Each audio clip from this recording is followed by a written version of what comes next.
Welcome to Man Does Tech, where I solve the problems you didn't even know you had. You'll start by signing in so the account can be verified. This prevents accidental deletions. Once signed in, locate and review your uploaded tracks and royalty statements because deleting removes distribution rights. Make sure to cancel any active subscriptions and note pending payouts, otherwise funds or releases may be affected. If you use two-factor authentication, prepare the second factor now. After these checks, proceed to account settings to begin the delete workflow. This ensures you don't lose unpaid balances, or you'll navigate to Profile, then Settings, and open Account or Privacy to find the Delete option. This is the control center for removal. Select Delete Account and authenticate with your password or two-factor code so Amuse can confirm it's you.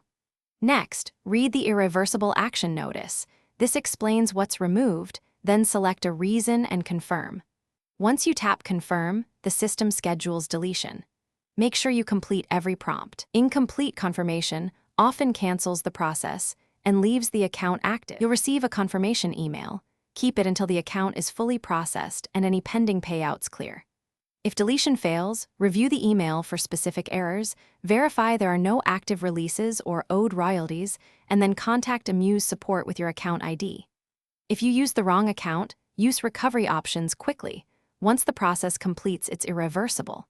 Finally, if support delays occur, document timestamps and correspondence. That speeds resolution and protects your earnings and catalog.